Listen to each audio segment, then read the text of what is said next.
Talking about Apache HTrace, which is a new big data project that's been proposed to the Apache incubator. Just let me know if you can't hear me or if you can't see something. So let me say a few words about myself. I work for Cloudera on HDFS, which is the Hadoop distributed file system. Previously, I worked on the Ceph distributed file system.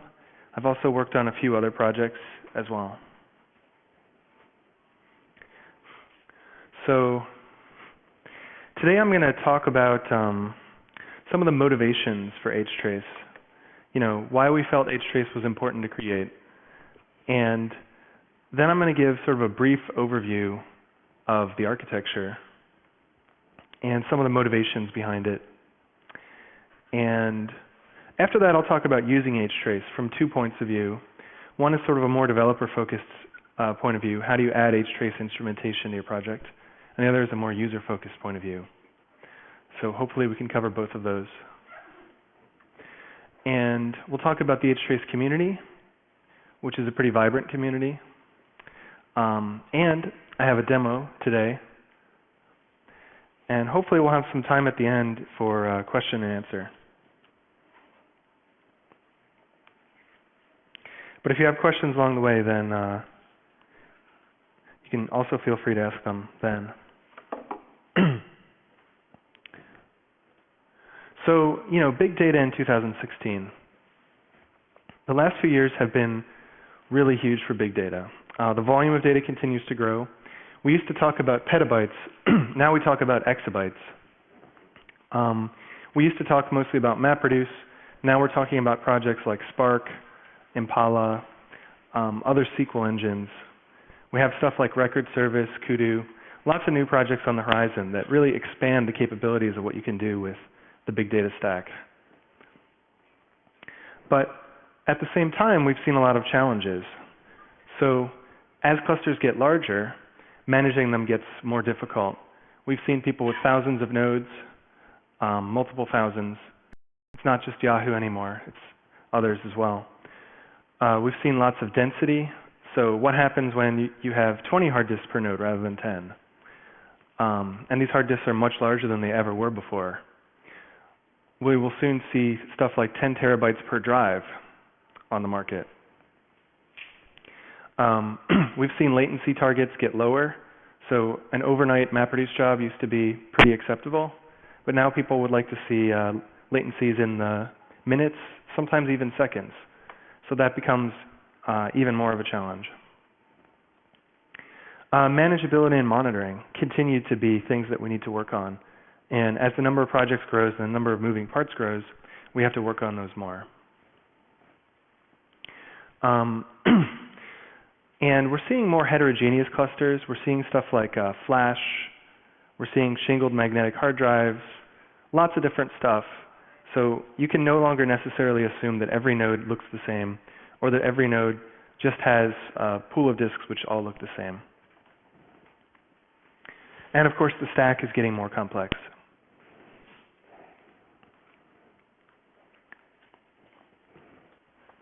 So just to give you kind of a flavor of what a big data stack in 2016 might look like, here's 2 example stacks. And these are just examples. There's many, many more possible. But you might have something like Impala, which is a SQL engine running on top of HBase, which is a key value store. HBase, of course, uses HDFS as its underlying data store. And then all that's on top of Linux.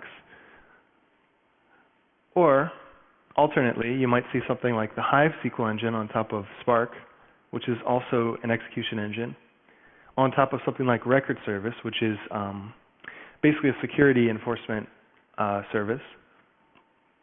That, in turn, would be on top of HDFS and Linux. So this is all something that is, Hadoop. And I guess I'm showing this just to give you a flavor of the fact that Hadoop is not just MapReduce and HDFS anymore. It hasn't really been that for many years. And the number of projects in the ecosystem continues to really grow.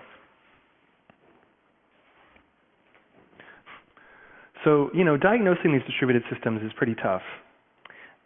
And there's a lot of different reasons for that. One of them is because we have these timeouts and fallbacks in the system, we like to hide errors as much as we can. So if you can bury the error, that's normally a good thing. Failure is bad, but because we take so much effort to bury the errors, it's actually sometimes hard to diagnose performance problems because let's say one node is misbehaving. The cluster will try to recover from that. Everything will just run slower. So unless you're really paying attention, unless you're really monitoring it closely, you may not know that your performance is suffering as a result. And of course, performance problems are often not repeatable. They can result from hardware failures that are intermittent. They can result from configuration problems that are intermittent. They can result from load. So all these things combine to make performance problems some of the most challenging problems to debug when you're dealing with these systems. And of course, when we have many different projects and we have many different nodes, we have to be able to follow what's going on across these multiple projects. Because just because you're seeing slowness in Hive or you're seeing it in Spark or Impala doesn't mean that these are the projects that are at fault. It just means that that's where it's manifesting itself.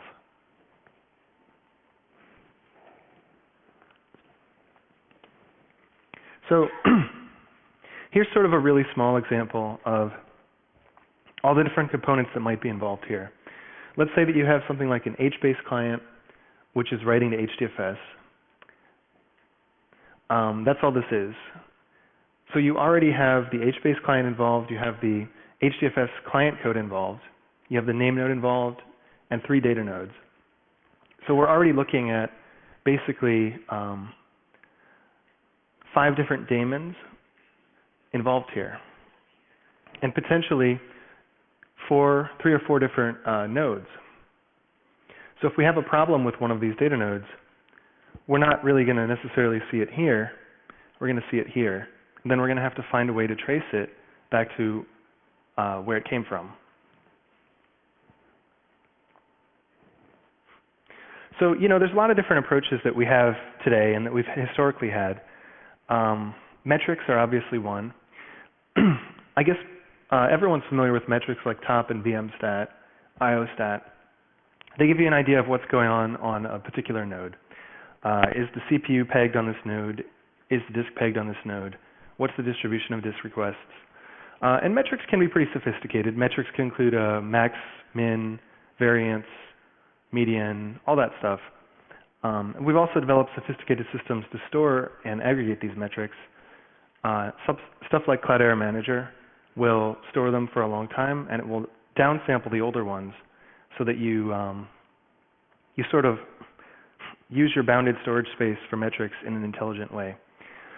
And there's other systems too that will manage Hadoop. So JMX, of course, is very important for Java processes, which most Hadoop daemons are, not all. So metrics are really good for getting an overall view of throughput. And metrics can be even application-defined stuff like how many transactions per second am I doing? How many files per second am I creating? Stuff like that.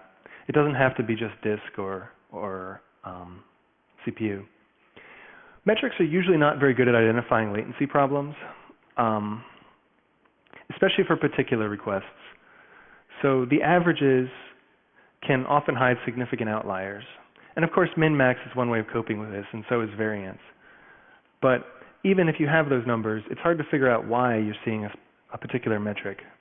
For example, you might see low disk I/O, but you don't really necessarily know why. Low disk I/O could be many different reasons. It could be because you're experiencing errors that are bottlenecking the writes or reads. It could just be because there's not much to do at that moment.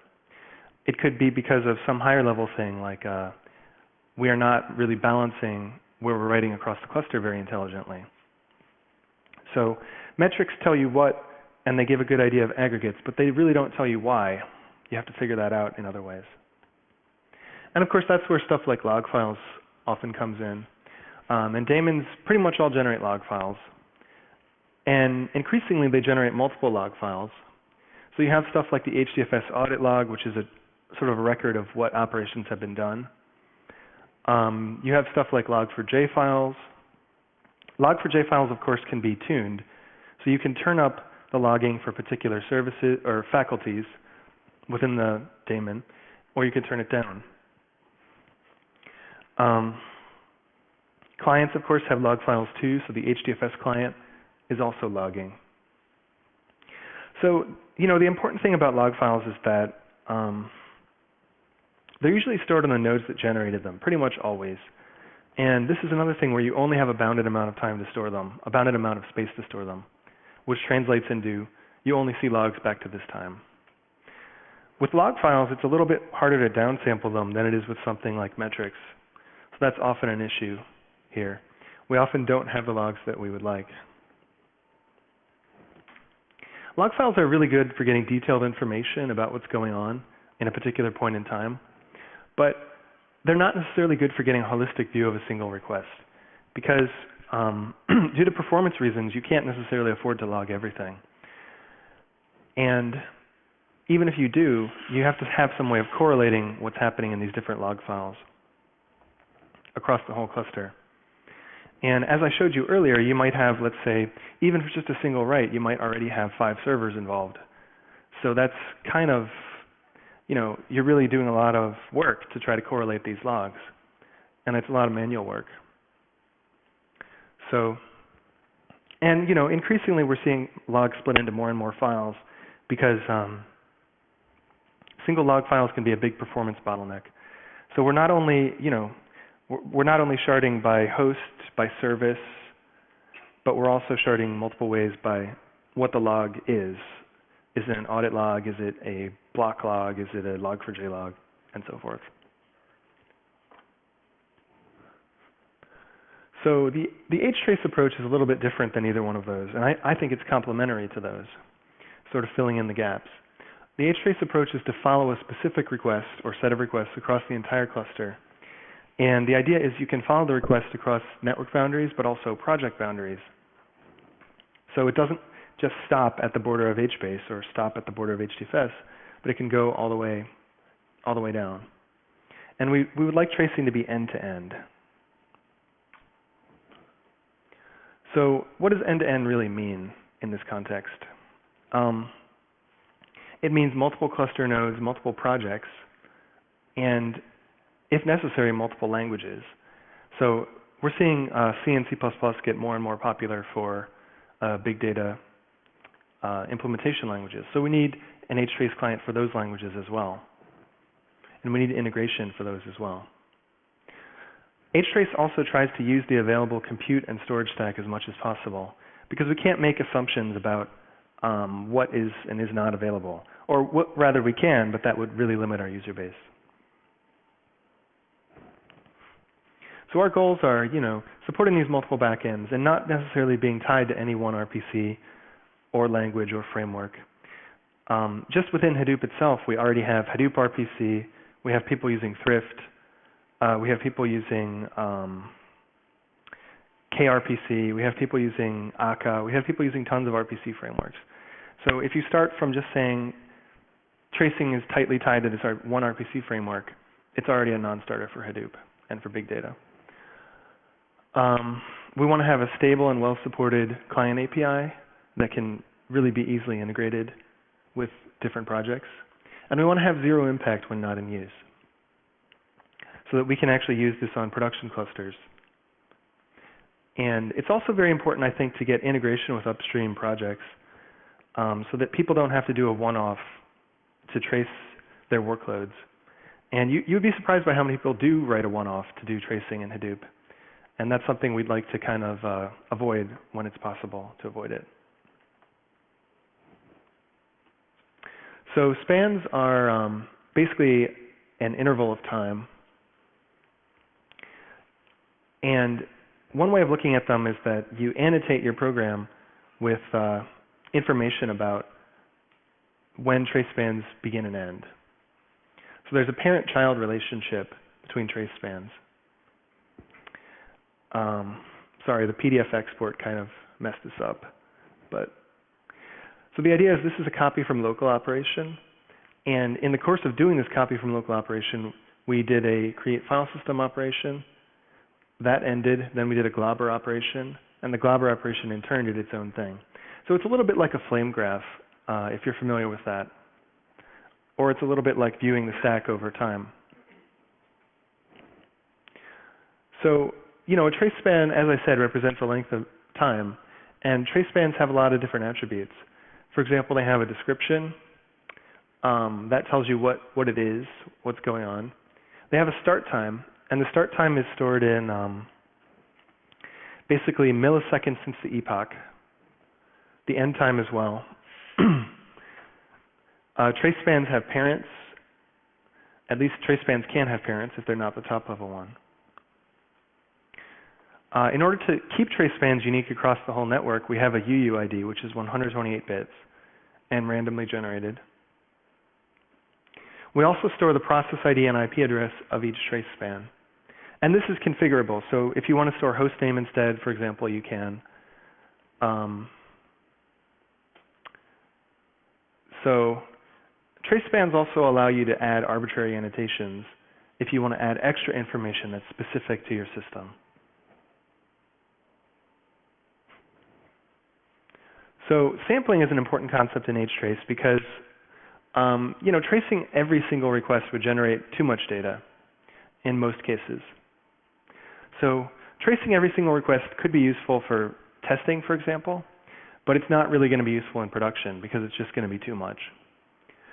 So normally we do sampling of less than 1%, and that rate will depend on a few different things. It'll depend on how verbose the tracing is in the system you're tracing. It'll depend on how much bandwidth you have to store and process traces. But in general, less than 1% is sort of the ballpark here. So we also like to trace things at the whole request level. So I guess the intuition here is if I want to see a request, I want to see the whole thing. I don't want to see gaps in the request that are holes that I can't look into, which is sort of what would happen if I did sampling at the level of each individual span. So we want to trace an entire request or not trace an entire request. We don't want to go halfway.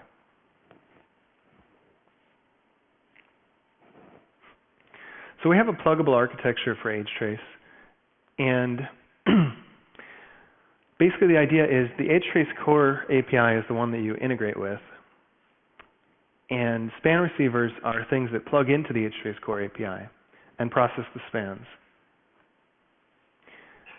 So we also have a web interface that can be used to query the span receiver. So the idea behind having this separation is that if you're a developer, all you have to care about is this API here. You don't have to care about the span receiver or the GUI. You just have to integrate with this. It also tends to minimize the set of dependencies that we're pulling in, which is pretty important, especially in a big project like Hadoop. So we have a few different span receivers. The two most important ones that I'll talk about today are the local file span receiver and the HTrace span receiver. Those are the ones that I think are, we've gotten the most mileage out of them. So local file span receiver, as the name implies, stores spans and files on the local file system. And the idea here is that you can post-process the files later with whatever tools you like. And it's also useful, of course, just to test things out and see, what kind of spans you're getting. We have a JSON format for our spans, which is pretty well defined. And I think this makes it a lot easier to write tools that go on top of HTrace.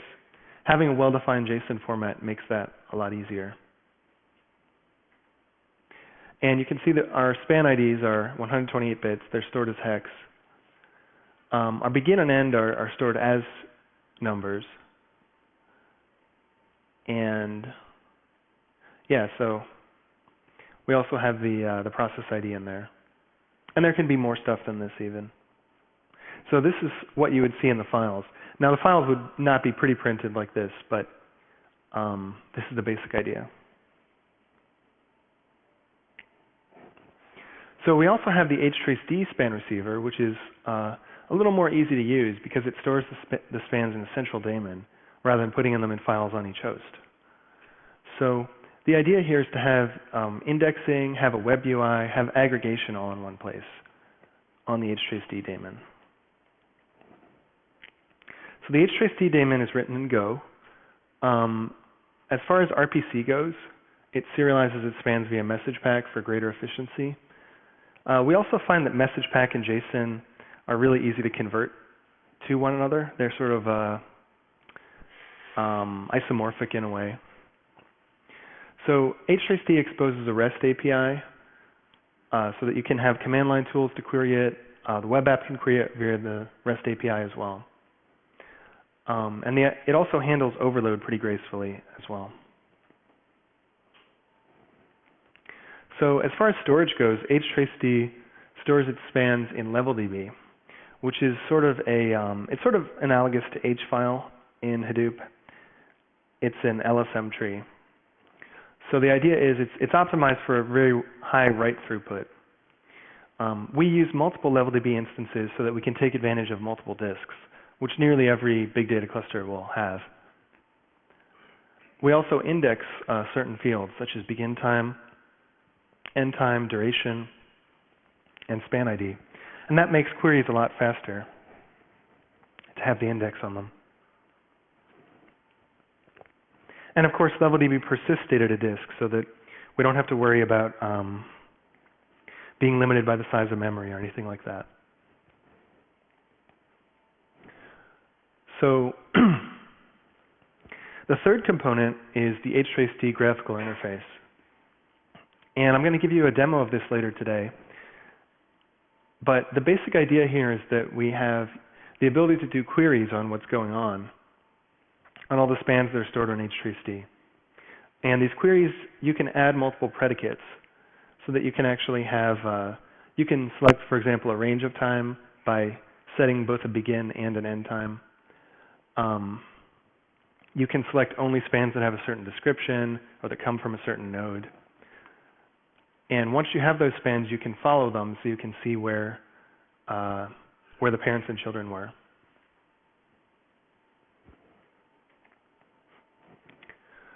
So let's talk a little bit about using HTrace.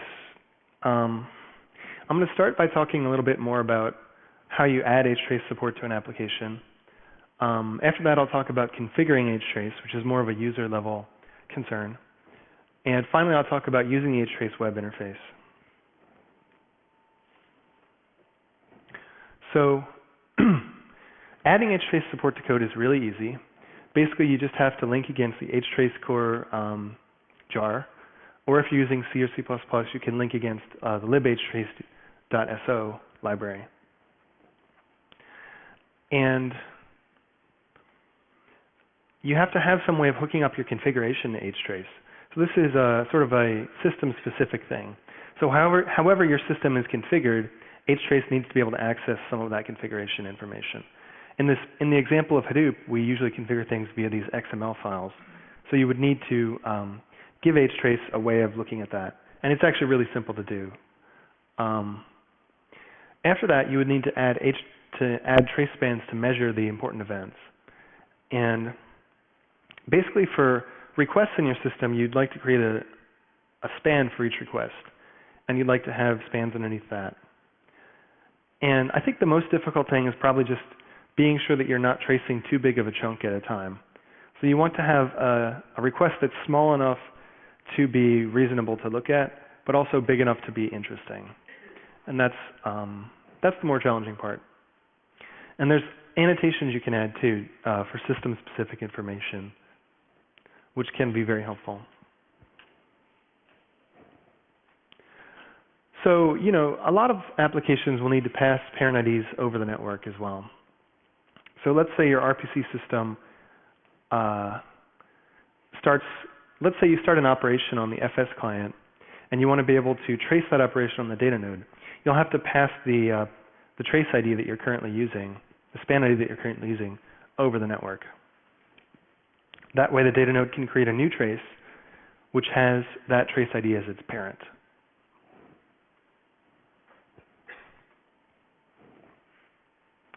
So I'll talk a little bit about the core API here. And the core API has a few different concepts. Probably the most important one is the tracer, or probably the one that you would encounter first is the tracer. So the tracer creates trace scopes. Tracers also have their own sampling configurations. So you can do sampling on a per tracer basis if you like. Tracers are thread safe, so you can have multiple threads using the same tracer at the same time. It doesn't matter. It's completely thread safe. Trace scopes manage the trace span for the particular thread, and they're created by tracers. So for example, you would call tracer.newScope to create a calculate pi scope right before you called calculate pi. And then you would have something like a finally block that would close out that scope. And that way, you know exactly how much time that calculate pi operation took. And because there is thread local data involved here, if you create a new scope inside the calculate pi function, it will automatically point back to that trace scope as its parent. So of course we have the concept of spans that we've been talking about, and there's an object that represents those as well. You typically don't have to deal with spans directly, but you can sometimes. So for example, you can add a key value annotation to a span. You can find the trace ID of a span and stuff like that.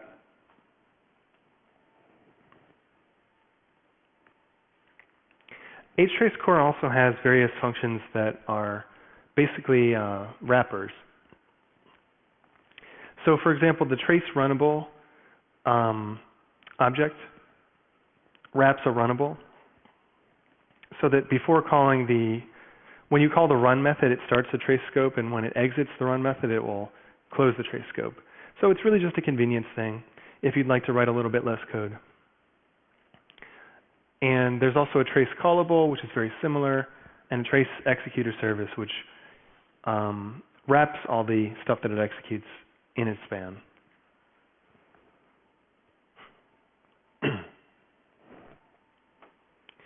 So there's a few other internal classes that you usually don't have to deal with, but just for completeness, I'll describe them here. We have a sampler object, which is determining which spans to sample. Tracer ID is the 128-bit ID, which is unique for each span across the network. Tracer pool manages a group of tracers, and it's basically only really useful if you want to do certain things in resource management. So these classes are all related. The tracer pool owns a tracer. The tracer owns a sampler, actually potentially more than one sampler. Tracers create these runnables and scopes, and these spans own span IDs. So this is pretty much the complete API, and it's actually a pretty small API. So I'm going to shift gears a little bit and talk about how you would configure HTrace in an application that supports it. And I'm going to talk about Hadoop specifically in a few cases, just because that's kind of the first application that we're considering. But a lot of these things also apply to any application. So, I mean, the first thing that you want to do is determine which span receiver you want to use. Basically, do you want to use the local file span receiver? Do you want to use HTraceD? There are even other ones. There's an accumular one, or there's an HBase one. So you want to run whichever daemons are necessary to run that span receiver. And finally, set up the configuration. So the configuration basically is a bit system dependent, because we would like HTraceD to be integrated very tightly with the systems that it's tracing. So if we're integrated with Hadoop, we want to use the Hadoop configuration. If we're integrated with Kudu, we want to use the Kudu integration, et cetera, et cetera. So in the case of Hadoop, basically what you need to do is you need to set this Hadoop.htrace.spanReceiver classes. And it's important to note that any configuration key that starts with Hadoop.htrace, we will basically cut off the Hadoop.htrace and we'll pass that on to HTrace. So it's sort of like saying everything under Hadoop.htrace is an HTrace configuration key we just passed through. Hadoop also has the ability to configure things on a per tracer basis. So if I want to trace just the data node, then I can do that as well by setting a specific specific configuration key prefix. So these prefixes sort of determine which service the configuration is going to. Hadoop.htrace is sort of the global configuration prefix that says everything gets it in Hadoop. There's a link which is sort of cut off on this slide, but I'll show it later that provides more information about this. Another thing that you need to do is you need to add a few span receiver jars to your class path. So for example, if you're using HTrace, HTraceD, you would need to add that to your class path. And there's a few different ways to add things to the class path in Hadoop, which I'm not going to go into here, but the basic idea is that the core API is always on the class path, but the span receiver needs to be put on the class path depending on which one you choose.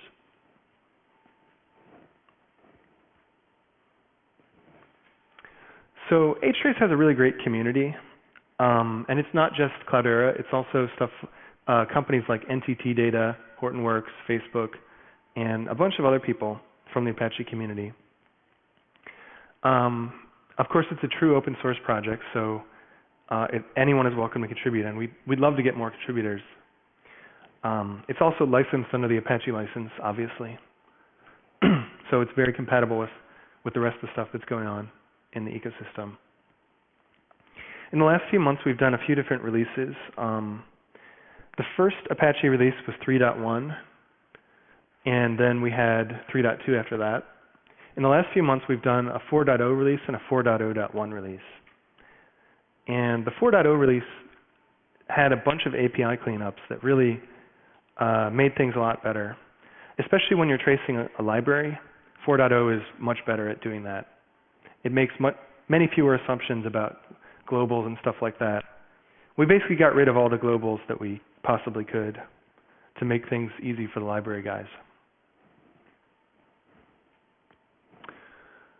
So, you know, we're really big on sharing ideas with other big data projects like Hadoop and HBase. There's other projects in this ecosystem too, like OpenTracing, HTrace, which is an academic project. Twitter has a project called Zipkin that they do, which is sort of similar to HTrace in some ways. We have the ability to send spans to Zipkin, so we have that kind of integration. And you know, we'd really like to get more ideas, more use cases from everywhere. And I think that's one of the best things about open source is that you really easily can, you know. So some of the recent work we've done, we added more effective error checking in the HTrace client. This was a really big sticking point for some people because they were forgetting to close spans, and then there needed to be a better way of determining that they had done that, or they had forgotten that. We have an optimized RPC format now for HTraceD, so that's nice to reduce the volume of data over the network. We have better integration with HDFS. Our HDFS integration is probably the best integration we have in any project. So we're very proud about that. We have a new GUI for visualizing spans. So the user interface is actually one of the newer components, probably the newest component.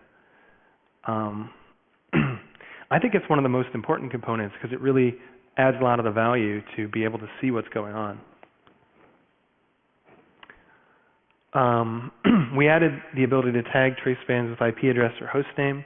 As I said before, this is configurable, but that's another thing which I think is super important, is knowing exactly what IP address stuff came from. And we extended the span ID to 128 bits.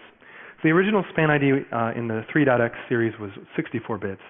But the problem is, due to the birthday paradox, collisions occur a lot more frequently than you intuitively think they should. And of course, they only really tended to happen once you had an enormous volume of spans. But with a 128-bit ID space, collisions are basically impossible now. So we've really future-proofed ourselves in that regard. So Cloudera has also made HTrace available as a Cloudera Labs project. So basically, Labs is our way of having stuff that's in beta that people can try out. It's kind of analogous to some other programs that companies have. Right now, we support HDFS tracing. We're hoping to add HBase very soon. We've made RPMs and DEBs available for HTrace-D to make it easier for people to actually run this stuff. Because, believe it or not, most people don't actually like to compile stuff from source and just upload it to their cluster. Maybe a few people do. I don't know. Maybe some people here do. But it's certainly nice to have the packages. We also have some minimal integration with Cloudera Manager. We'd like to have better integration, but we have the basics done, which is nice.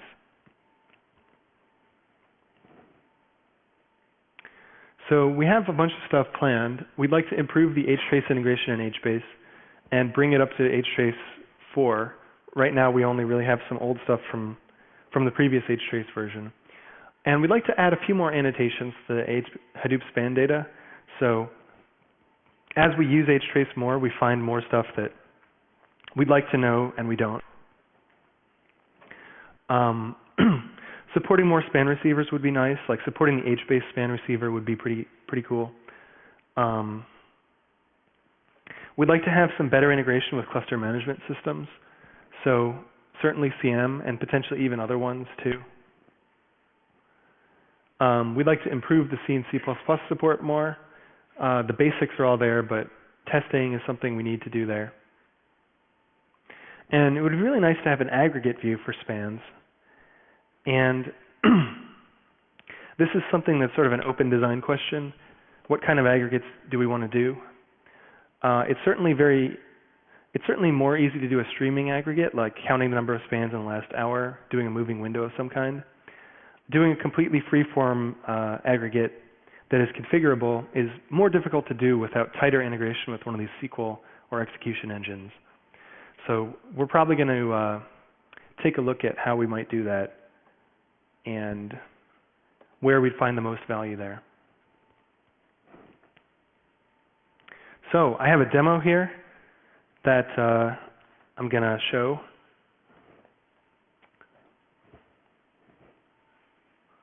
Let's see this. Okay. So this is a demo of tracing HDFS writes. And basically, it's a little bit similar to what I showed you earlier on in the first few slides. Basically, we have a write to HDFS.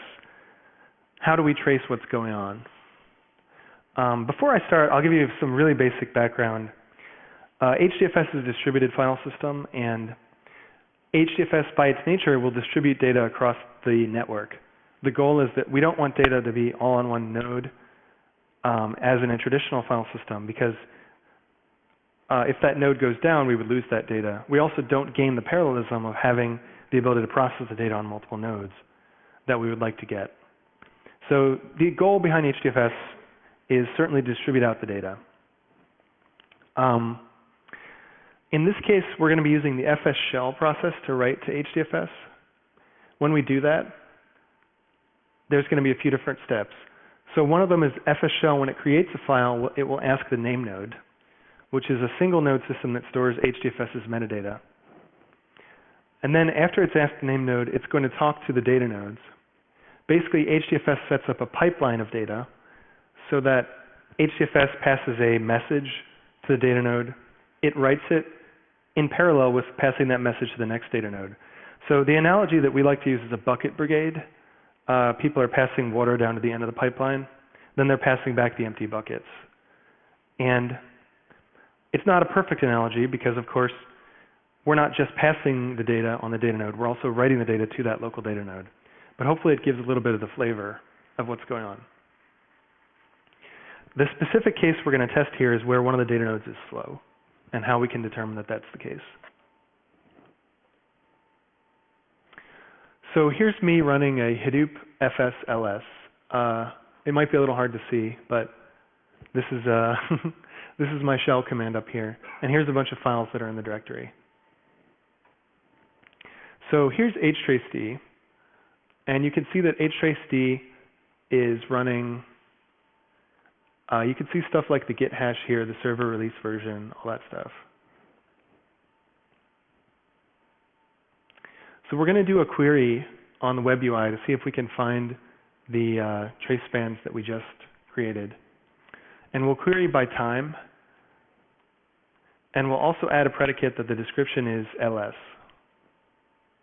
So here we found a trace span, and we can take a look at sort of what's going on here. So we can see that the top level span here is an ls. So the amount of time taken for the whole ls is here. We can see that a large portion of that time is taken by create file system, which is setting up the Hadoop file system stuff. And that after that, running the globber is taking up some time. The globber ultimately ends up talking to the name node here, as you can see. In this particular case, the name node is on the same PC as the client. That normally wouldn't be the case, but it is the case in this test cluster. They're all on 10.20.212.10.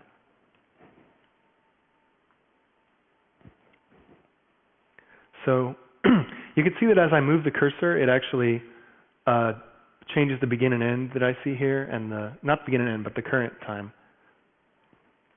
So you can double click on this to get more span details. So you can get the precise begin and end time and the precise duration. And you can also get the arguments here. This is a system-specific thing we've added. So what arguments was the ls running?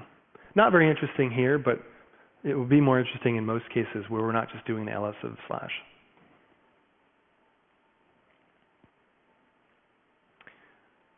So now we're going to do something a little more interesting, which is basically running a copy from local operation. And a copy from local operation is going to be copying some local files into HDFS. Now, this little snippet of shell here is just generating a unique ID so that I don't have to worry about overwriting a file that already exists.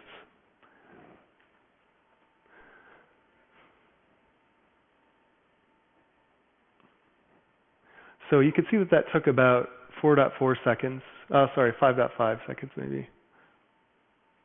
Whereas this one is definitely taking longer. It took at least an extra second. So we'd like to figure out why one of these requests took longer. Because after all, we did the exact same thing. In this cluster, we have 4 different data nodes, as well as a name node.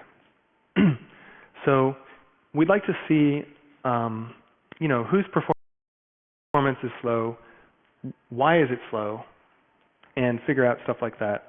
So the query that we're doing here is actually looking for tracer IDs that contain data node. And so this should give us all the trace spans from the data nodes.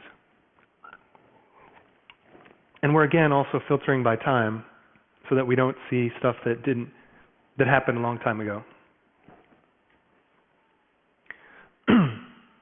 So in this case, we're looking at op-write block proto. And you can see that this one had a very high max write to disk MS. And basically what that means is that one of our writes to disk took a very long time. And 227 milliseconds is a very long time for a write to a disk to take. So 10.20.212.32 seems to be having some disk problems here. Whereas if we look at some of the other trace spans, we see that they're actually only seeing like 1 millisecond of disk write time. Probably 1.5 or something, but it got rounded down. But certainly nowhere near like 200 or 250. So, the idea here is that we want to find out why this particular request was slow. And here's an example. So here's all the data nodes we have in the cluster. It's a little hard to see. The font's kind of small.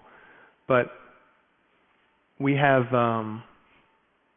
basically 14, 12, 16, and 32.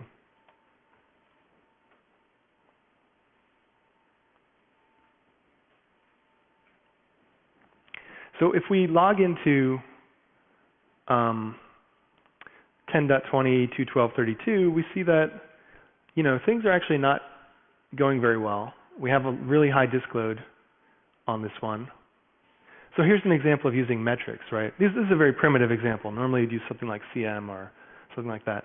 But this is a really basic way of getting metrics, just looking at IO stat. You can see that there's almost nothing going on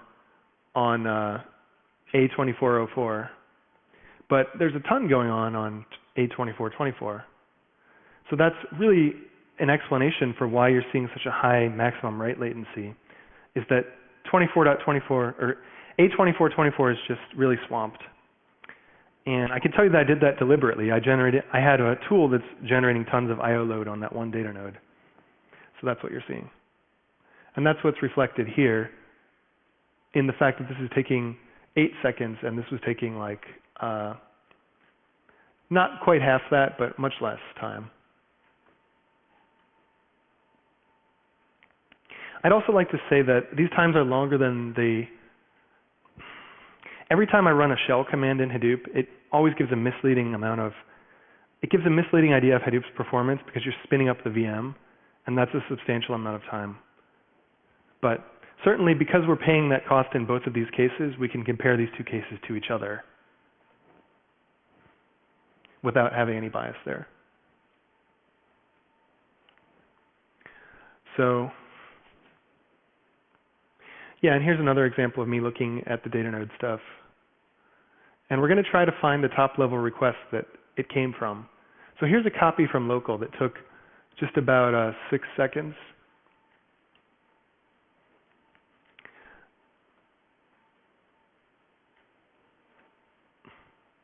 And you can see that 10.20.212.32 was involved in this one. It was the last data node in the pipeline.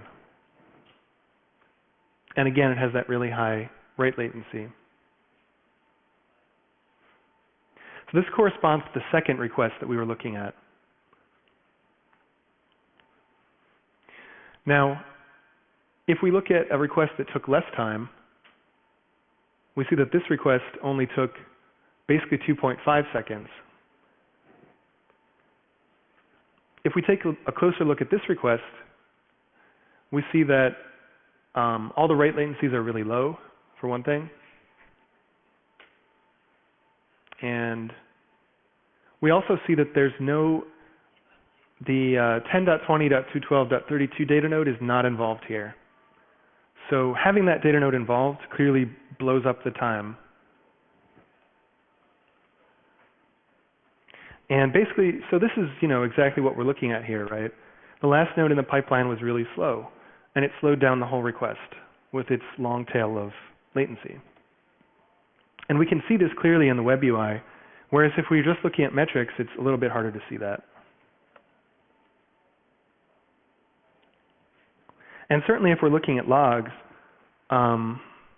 it can be harder to see that because we would need to somehow correlate the logs for that copy from local across multiple nodes, which we could do, and I've done it in the past, but it's easier to see everything on one screen than to have to look up each log file individually.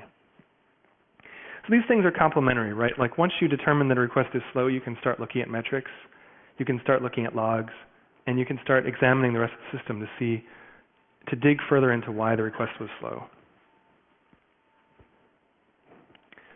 So, cool. Any questions? This is our question and answer time. Yeah. So you said that one of the steps for integration is integrating it with configuration. Yeah. Have you done any work yet, or anybody that you know has done any work to integrate it with console? What do you? I guess I'm not completely familiar with console. Are you saying like? What is console a particular configuration management system or what? Yeah, it's like a configuration database. Okay. Oh, console. Oh, okay. I thought you said the console. I'm like, well, yeah, I guess you can use it from the console. I think that the smartest thing for us to do is to piggyback on the configuration of whatever system we're tracing. So if that system uses console, then Absolutely. If it doesn't, then I don't think we would want to require console just to do that. I mean, I wouldn't be, it's not something that I would veto or anything, but it just seems like if I'm an admin, I just want to do the config that I'm doing. For example, we're working on integrating this into YCSB, which is the Yahoo, well, not just Yahoo, but it started life as the Yahoo Cluster Service Benchmark, something like that. But it's a very popular big data benchmark. And its configuration management is different than Hadoop's because it's not just a Hadoop project. So we want to integrate it into that project's config, which seems to be mostly based on Java properties. So again, like if your project likes using Java properties for config, we'll use that. If you like using XML files, we'll use that. It's just a layer of glue you have to put in to use whatever you want.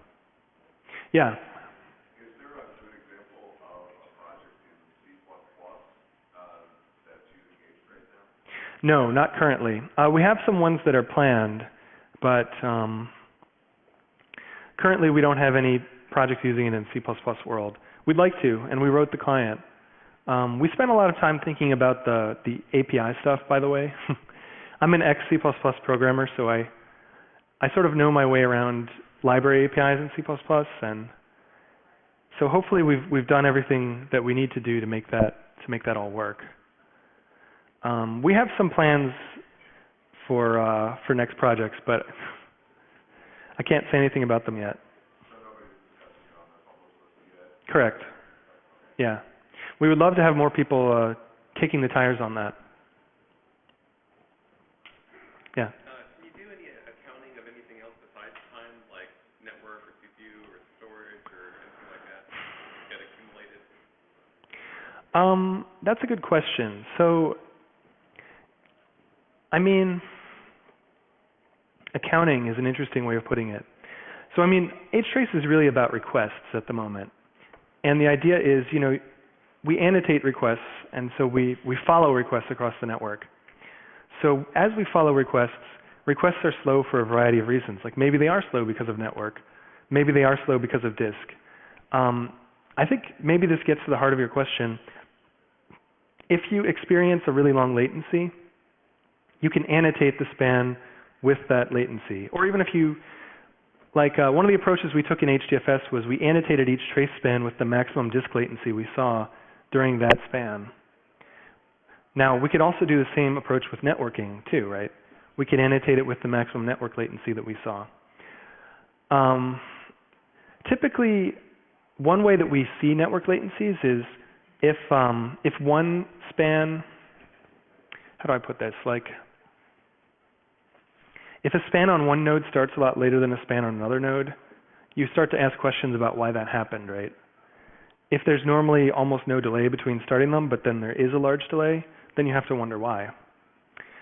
I think your question also touches on the aggregate question too, like what should we be aggregating? I have a friend who's working on trying to run MapReduce jobs on some HTrace output so he can try to basically find patterns and stuff, which I think is a really interesting idea.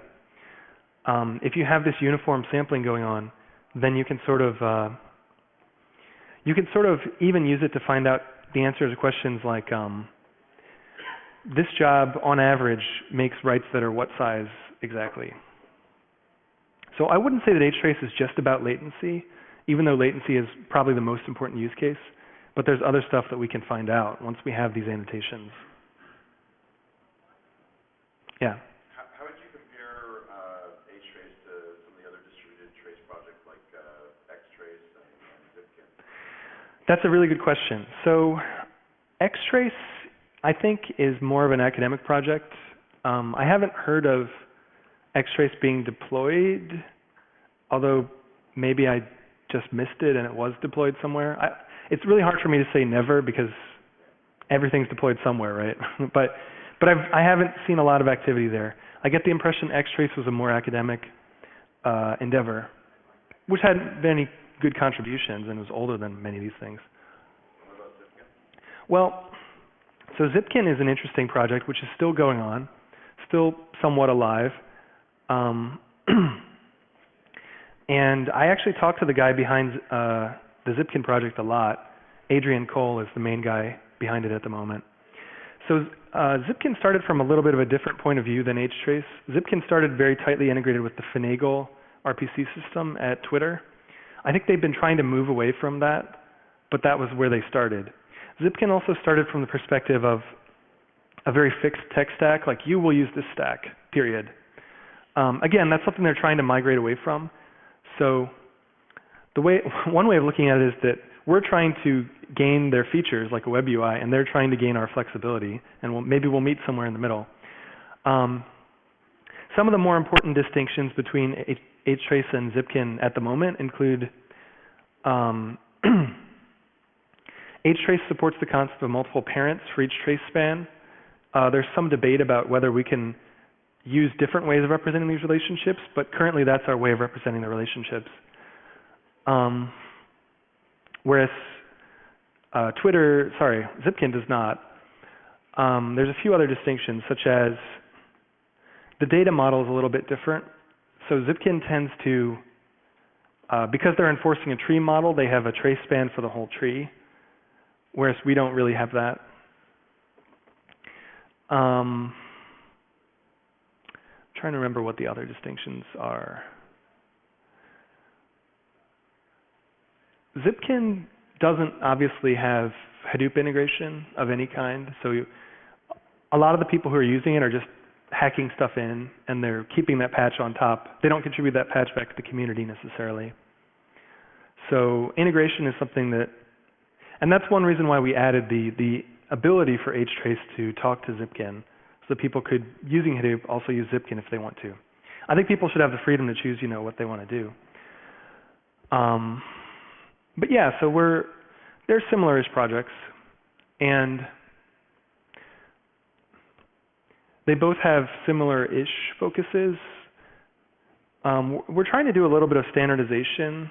Well, not really standardization, but there's another effort which is called open tracing, where people are trying to create a tracing API that can be on top of other systems. And so that's a work in progress, I would say. I think that it's a little bit like POSIX in a way, so personally I'm really happy with a lot of the decisions we made in HTrace. But on the other hand, I also think people should have the ability to use what they want. So. What's the status of the annotation support upstream to HDFS Mm-hmm. space, or when will it be in Impala? Good question. Well, I would love to see it in Impala, but we have to spend some time doing that. One of the things that we're thinking about is how we can effectively correlate stuff that's going on in a higher level system to stuff that's going on in HDFS and HBase.